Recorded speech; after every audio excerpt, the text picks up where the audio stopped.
1. Before anything else, what even is this new engine? It isn't really a new motor at all. I called it new because it may allow Tesla to do something they've never done before. Give a cheaper car the performance of a much more expensive one. Think about it. For decades, the rule in the auto industry has been simple. If you want more power, you need a bigger engine, more materials, and more cost. Tesla's carbon-sleeved motor starts breaking that rule. And if Tesla can mass produce it, the long-term goal may not be another faster Plaid. The long-term goal could be putting Plaid-level engineering into a Model 3 or Model Y without Plaid-level prices. Okay? Now sit with this for a second, because what I'm about to tell you isn't a rumor. It's not a leak. It's not some guy on Reddit with a screenshot. This year, Tesla killed the Model S. They killed the Model X. Think about what that actually means. The single most insane piece of hardware Tesla has ever shipped is the motor that made the Model S Plaid faster than million-dollar hypercars. The motor that got banned from some drag strips because nothing else could compete with that motor just lost its home. Tesla spent years developing this technology, years of solving the manufacturing challenges, years proving it could survive over 20,000 revolutions per minute. Tesla didn't do all of that just to leave it inside a low-volume vehicle forever. So, if the Model S and X are no longer the center of Tesla's future, where did this motor go? Can you guess?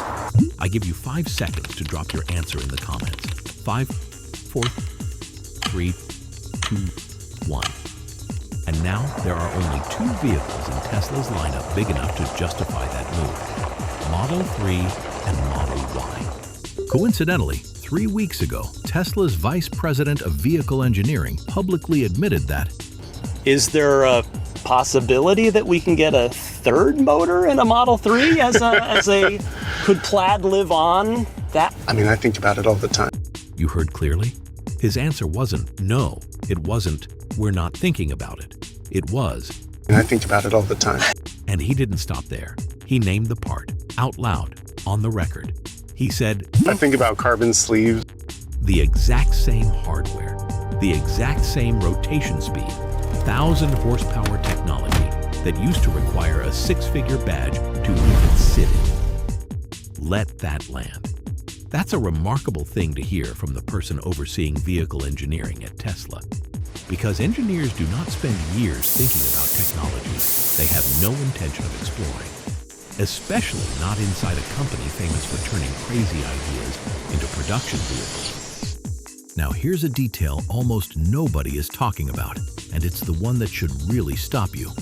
When Sandy Munro's teardown team cracked open a Model S Plaid motor and laid it next to a Model Y motor, they found something nobody expected. The stators, the stationary part the rotor spins inside of, were identical. Same part. Tesla already builds the housing your future motor would live in. It's sitting on the line right now, spinning inside Model Ys being built today. The only thing missing is what's inside it. Obviously, that's a part Tesla already mass produces, one swap away from becoming something else entirely. So now walk through it with me, piece by piece, like puzzle pieces on a table. The truly surprising part is that the motor itself may no longer be the hardest challenge. Years ago, wrapping carbon fiber around a rotor at Plaid-level precision was incredibly difficult. Tiny manufacturing errors could become catastrophic at extreme RPM.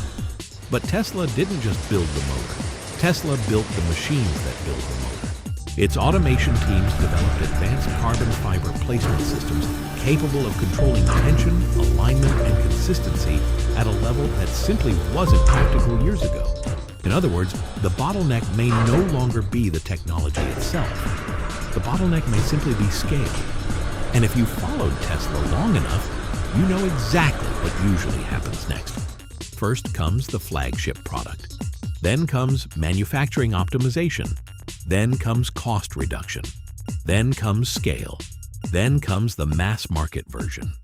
Is it true? Let's look back, and let me know if you see it too. But here's where the story takes a completely unexpected turn. The hardest part may no longer be building the motor. It may be figuring out when Tesla can afford to put it in a vehicle that millions of people can buy. If uncovering the hidden logic behind Tesla's biggest engineering decisions is your cup of tea, then grant me a subscribe to AutoGearshift, and let's move on. 2. When does this actually happen? All right, one clue may actually come from the Roadster. Elon Musk continues to talk about the Roadster as Tesla's ultimate performance showcase, and the vehicle is still expected to use the most advanced version of Tesla's carbon-sleeved motor technology. That tells us something important. Tesla isn't abandoning this technology. If anything, it's still investing in it. But history suggests the Roadster won't be the final destination. Tesla has a habit of using low-volume vehicles to prove a technology works before pushing it into products that reach far more customers. The question isn't whether Tesla still believes in carbon-sleeved motors. The question is how long it takes before the lessons learned from Roadster start appearing in vehicles like Model 3 and Model Y. Sit with that for a second. The car that's first in line for this motor, the flagship, the one with literal rocket thrusters, hasn't even started production yet, and it's been almost ready for 9 years. But even if Tesla wants to bring carbon-sleeved motors to the mass market, history suggests that's not how Tesla works.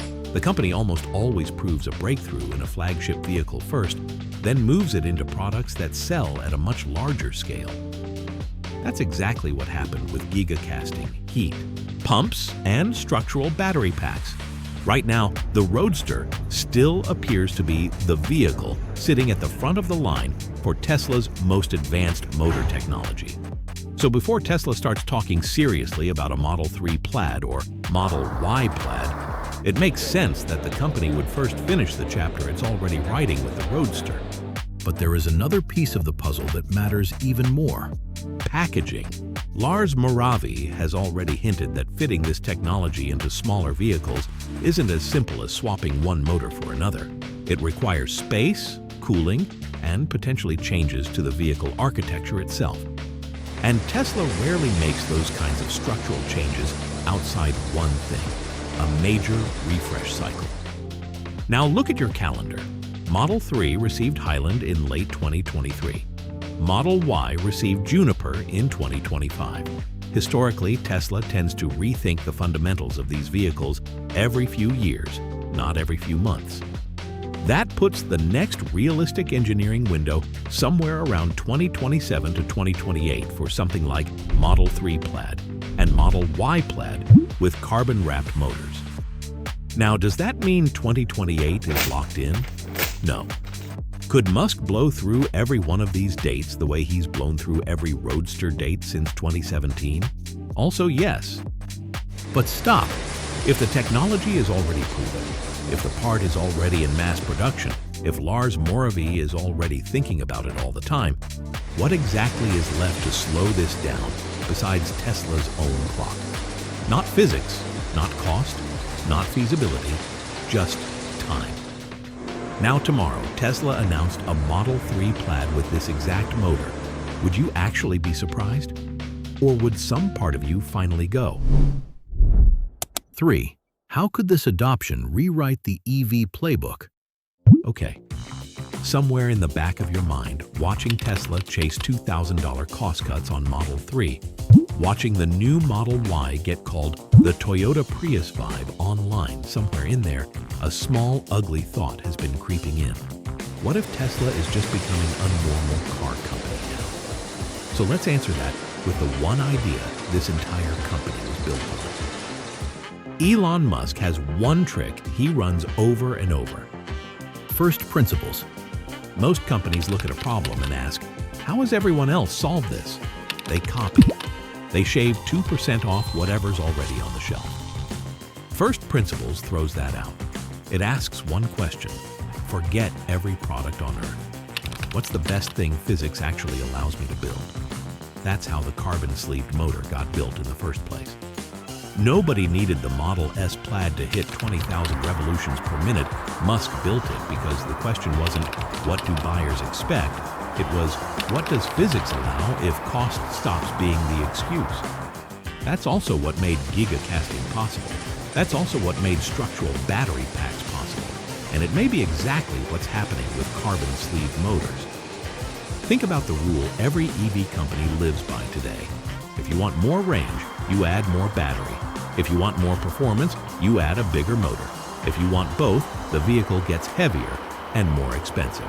That's the trade-off the industry has accepted for years. What if Tesla is trying to break that trade-off? Because if carbon-sleeved motors eventually allow Tesla to get more performance from less material, then the real breakthrough isn't a faster Model Y. It's a lighter Model Y, a Model 3 that travels the same distance with less battery, or a vehicle that keeps the same battery but goes farther than anyone expected. Pause for a second. Do you see how different that is? Most companies would use a breakthrough motor to build a more expensive flagship. Tesla could use the same breakthrough to improve the vehicle that millions of people actually buy. And that's why this story is much bigger than a motor. The carbon sleeve itself isn't what should make the rest of the EV industry nervous. The scary part is what happens if Tesla finds a way to scale it. Because the moment a technology originally built for a 1,020 horsepower Plaid starts reducing weight, cost, and energy consumption in mass-market vehicles, the entire EV equation changes. And maybe that's the most Tesla outcome imaginable. Not building the fastest motor on Earth, taking one of the most advanced motors on Earth and making it normal. The moment that happens, the real disruption begins. And if history is any guide, this won't be the last piece of Plaid technology quietly making its way into Tesla's future. Stay with autogearshift, because we will see some of the clues pointing to Tesla's next move that are even harder to spot than this one. Bye.